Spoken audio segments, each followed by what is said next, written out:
El hierro no miente. No adultera. No maquilla. No promete lo que no puede sostener. Cuando lo calientas al rojo vivo, cuando lo sometes al arco eléctrico y lo fusionas con precisión milimétrica, el metal responde con una verdad absoluta.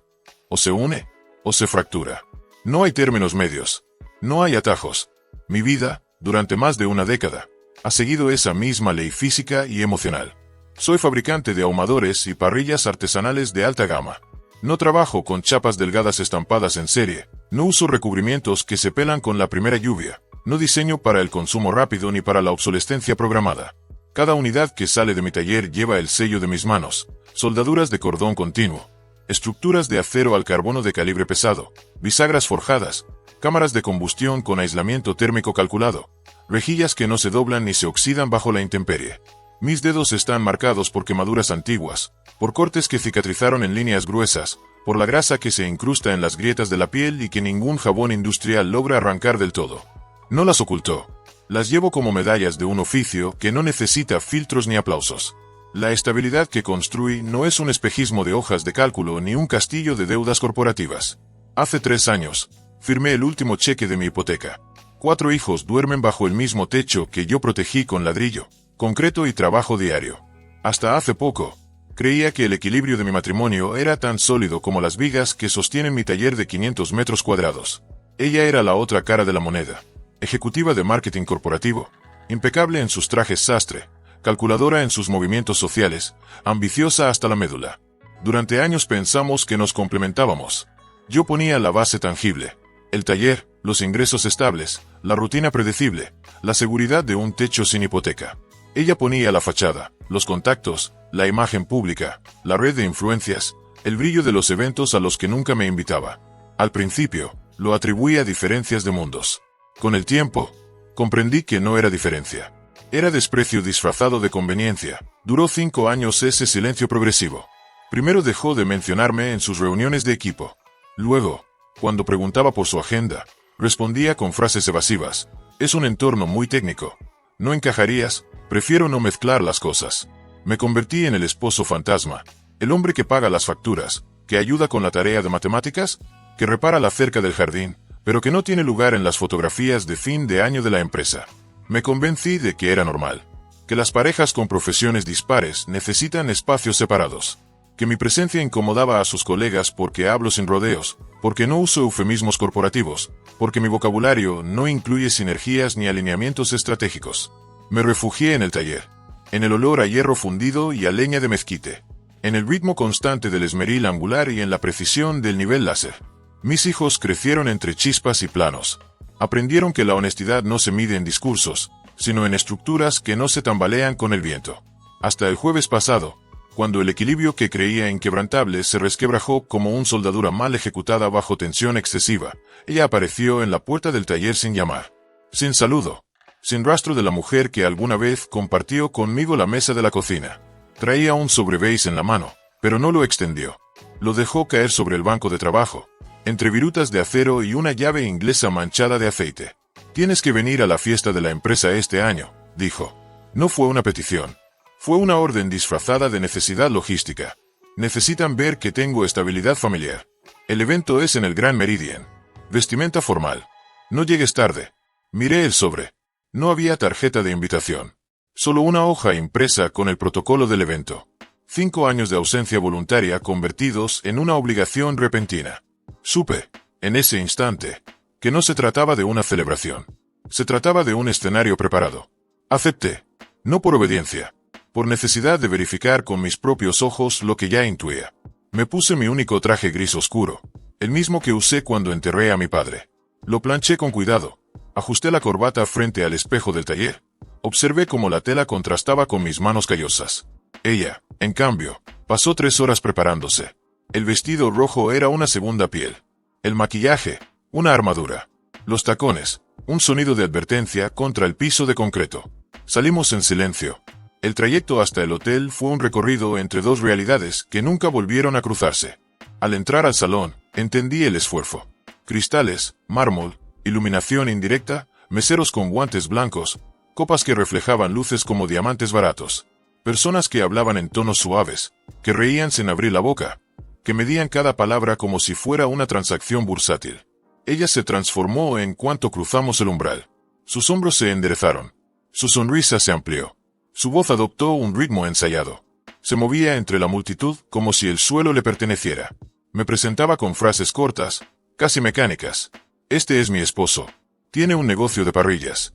Y antes de que yo pudiera añadir una palabra, ya había girado el rostro hacia otro ejecutivo, otro cliente, otro contacto. Yo era un accesorio, un detalle protocolario, un requisito de imagen que debía cumplir su guión. Entonces apareció él, el director de su departamento. Impecable, cabello perfectamente peinado, traje a medida, zapatos que nunca habían pisado un charco. En cuanto sus miradas se cruzaron, algo en ella cambió. No fue sutil, fue una transformación química. Sus ojos brillaron con una intensidad que yo no había visto en años. Sus labios se curvaron en una sonrisa que no era para mí. Se acercaron. Hablaron de proyectos, de cenas de trabajo, de fines de semana extendidos por reuniones. Usaban palabras que sonaban a código compartido. Bromas que terminaban en risas bajas. Gestos que rozaban la intimidad sin cruzar la línea visible. Yo estaba a 1 metro de distancia.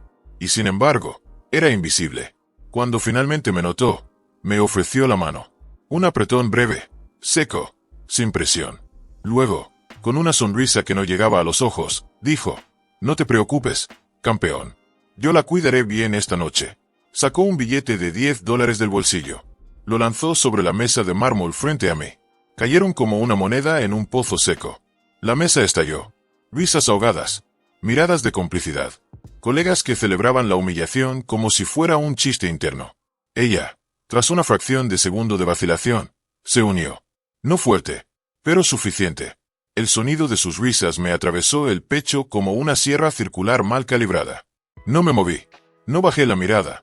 Extendí la mano, recogí el billete. Lo doblé con precisión quirúrgica. Y lo guardé en el bolsillo interno de la chaqueta. Luego, miré directamente a sus ojos. «Gracias», dije. Mi voz no tembló. No se elevó. Fue plana, metálica, como el golpe de un martillo sobre yunque. Considéralo un adelanto para tus gastos médicos. El silencio cayó como una losa. Las risas se cortaron en seco. Ella palideció. Sus labios se separaron, pero no salieron palabras. Me abroché la chaqueta. Giré sobre mis talones. Caminé hacia la salida sin mirar atrás. Escuché su voz llamándome desde la distancia. Un tono agudo, desesperado. Ya no era mi nombre. Era solo un sonido. Subí a la camioneta. Encendí el motor. Conduje de regreso a casa con el billete quemándome en el bolsillo como una brasa viva. Ella no regresó esa noche. Me quedé en el taller hasta las 3 de la madrugada. Me quité el traje. Me puse la ropa de trabajo. Encendí la antorcha de soldadura. Cada chispa que saltaba del electrodo era una válvula de escape para la furia que se acumulaba en mis pulmones. Intenté llamarla 2 veces. Ambas fueron directo al buzón. No me sorprendió. Sabía dónde estaba. Sabía con quién. A las 4:30, apagué el equipo. El frío del taller se coló por las puertas metálicas, pero lo agradecí. Mantuvo mi mente clara. Me serví un café negro. Esperé el amanecer. Cuando el teléfono vibró, fue una notificación bancaria. Movimiento de cuenta conjunta. Cargo, $400. Concepto, suite presidencial. Hora, 1:47 de la madrugada. Tomé capturas de pantalla. Las guardé en una carpeta cifrada. Las envié a mi correo personal con copia oculta. No soy ingenuo. Los tribunales no se ganan con emociones. Se ganan con documentos. Cuando el sol empezó a pintar el horizonte de naranja, escuché el motor de su coche entrar al garaje. Me asomé por la ventana del taller. Entró de puntillas, como una adolescente que evade el toque de queda. Como si el silencio pudiera borrar lo que ya estaba grabado en los registros. Esperé 10 minutos. Quería que creyera que aún dormía, que su mentira tenía oxígeno. Crucé el jardín. Entré por la puerta trasera. La encontré en la cocina, frente a la cafetera. El maquillaje corrido, el cabello desordenado, y sobre los hombros, una chaqueta de hombre. No cualquiera. Tenía iniciales bordadas en el bolsillo. Las mismas que vi en la fiesta. El cinismo era tan evidente que rozaba lo teatral. ¿Te has levantado temprano?, preguntó. Su voz intentaba sonar casual. Fallaba. No he dormido, respondí. ¿Dónde estabas? Soltó una risa nerviosa. Comenzó el guión. La fiesta se alargó. Varios colegas se quedaron en una suite. Ella se quedó dormida en un sofá. La chaqueta se la prestó el jefe porque tenía frío. Una explicación que se desmoronaba con el primer soplo de lógica. Fue entonces cuando lo vi. En el cuello. Una marca rojiza. Perfectamente circular. Inconfundible. A su edad, regresaba a casa con un chupetón. «¿Tienes algo en el cuello?», dije. Señalé con un dedo. Su mano voló al cuello. El pánico duró un segundo. Luego, la máscara de indignación. «Debo haberme quemado con la plancha», balbuceó. «Ya sabes lo torpe que soy». Cerré los ojos. Después de años de convivencia, esa era la mentira que elegía para enterrar lo nuestro. Siguió actuando. Preparó café. Tarareó. Preguntó por la cena de Navidad. Todo mientras vestía la prenda de otro hombre. La vi revolver el azúcar 7 veces. Su superstición de siempre. No sabía que su suerte ya se había agotado. Pasé el sábado en silencio. Ignoré sus intentos de normalidad. Ella se retiró a la habitación de invitados. Una admisión de culpa más clara que cualquier confesión escrita. El domingo a las 6 de la mañana, salí hacia la ferretería. Había algo purificador en la idea de reparar mi vida con herramientas. Compré 4 cerraduras de máxima seguridad. De las que no dependen de aplicaciones, ni de códigos, ni de permisos digitales. De las que responden únicamente a una llave física. Una llave que solo yo poseería. Al regresar, ella aún dormía. Comencé el trabajo. Desmonté los cilindros viejos. Limpié los marcos. Instalé los nuevos con precisión milimétrica. Cada tornillo apretado era un límite. Cada bisagra ajustada, una frontera. Mi hijo mayor se despertó. Me observó trabajar. No hizo preguntas. La tensión en la casa hablaba por sí sola. «¿Mamá sabe de esta mejora?», preguntó. «Está a punto de enterarse», respondí. Me ayudó con las últimas 2 puertas.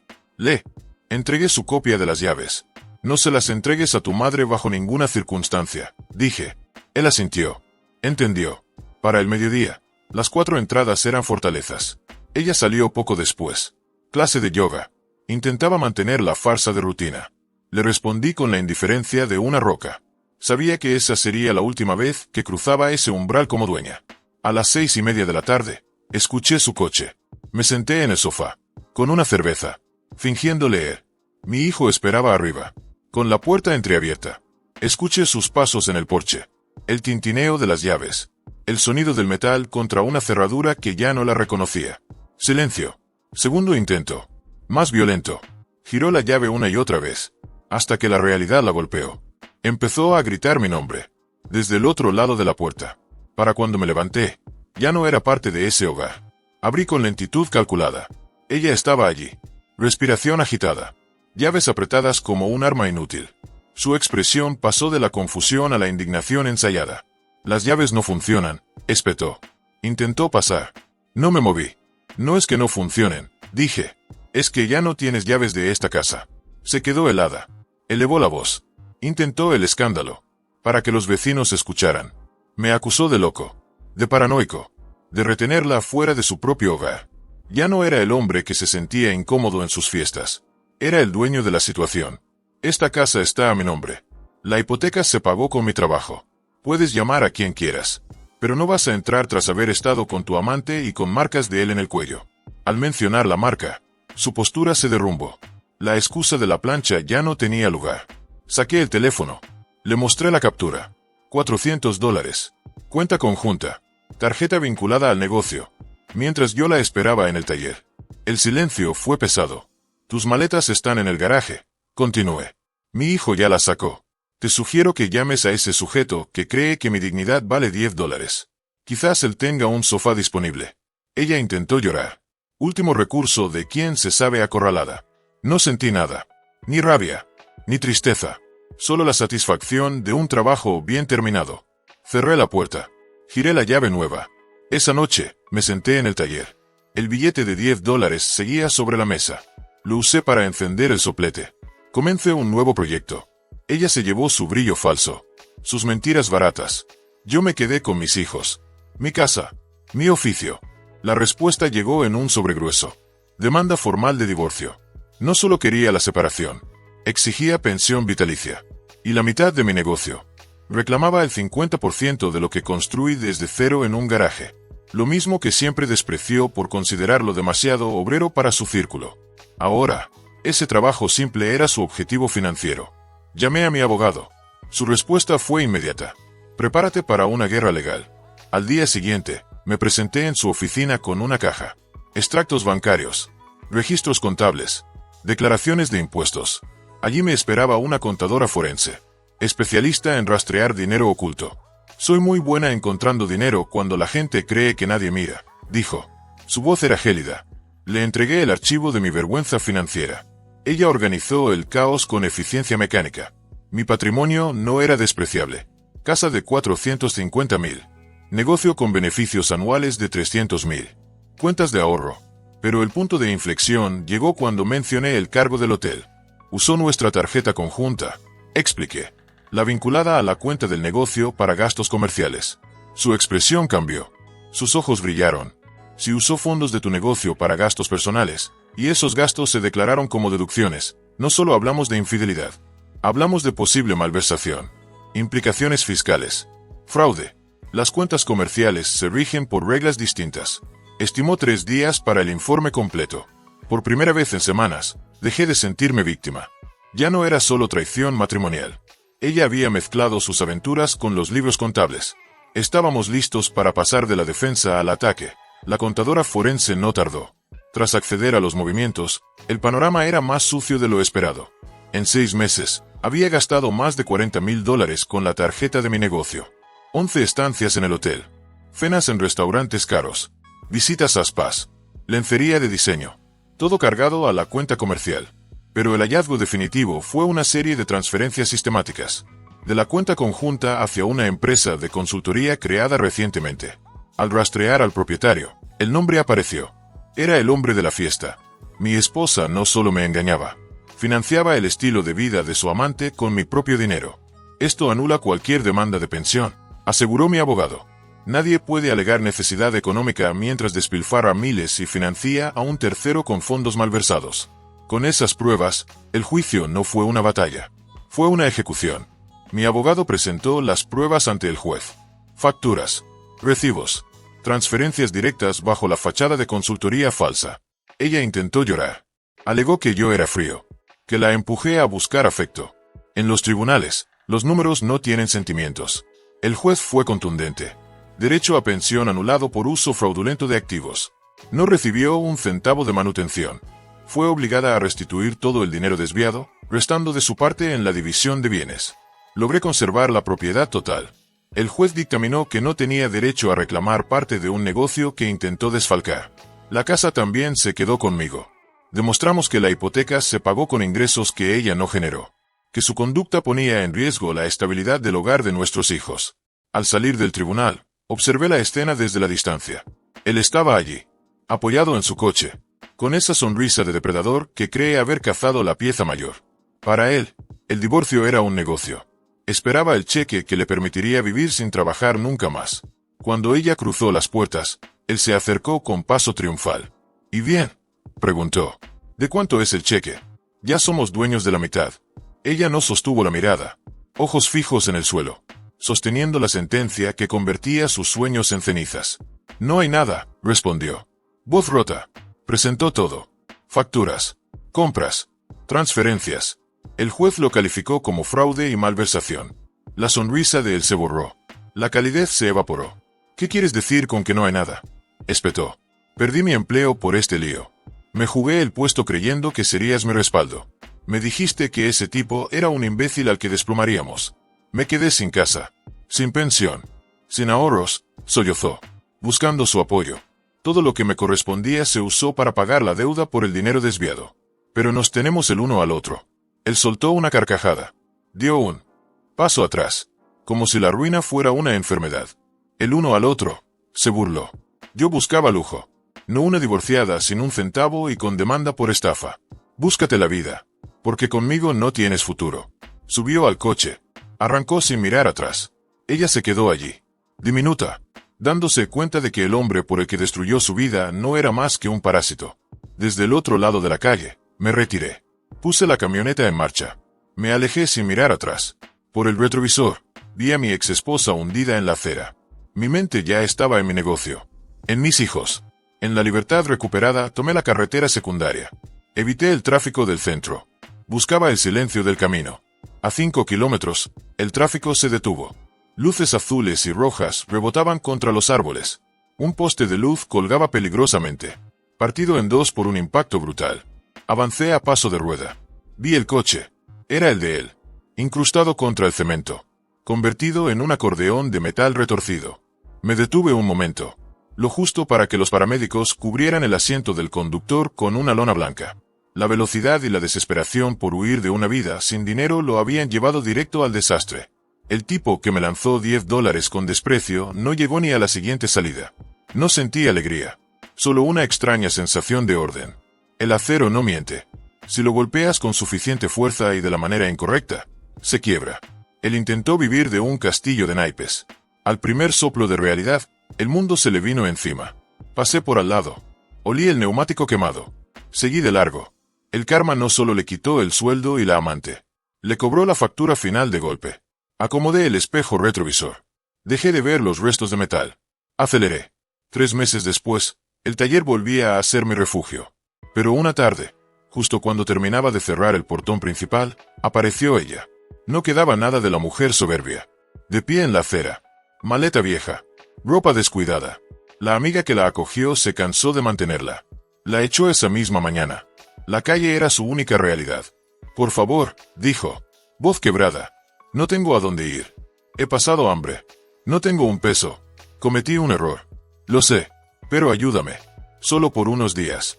Por los años que vivimos juntos. La miré a través de los barrotes. No sentí dolor. Ni odio. Solo indiferencia. Como si viera una pieza de metal oxidada que ya no sirve para nada. No estás aquí por amor ni por arrepentimiento, respondí. Estás aquí porque se te acabó el dinero de los demás. Ya no tienes a quién más manipular. El tipo al que le dabas mi dinero está muerto. Tus amigas ya te cerraron la puerta. Estoy en la calle. No tengo nada, sollozó, agarrándose a la reja. Saqué un billete de $10. Lo dejé caer al suelo. Del otro lado del portón. Cayó en la tierra, frente a sus pies. Ahí tienes. Es el mismo valor que me lanzaste a la cara en aquella fiesta. Úsalo para comprarte algo de comer. Porque es lo último que vas a recibir de mi parte. Mis hijos ya no te mencionan. Yo ya te borré de mi vida. Se quedó ahí, humillada, agachándose para recoger el billete. Lágrimas ensuciándole la cara. No me quedé a mirar. Di media vuelta. Me fui. El destino ha puesto a cada uno en su lugar. Uno en el asfalto. La otra en la absoluta soledad. ¿Fui demasiado frío?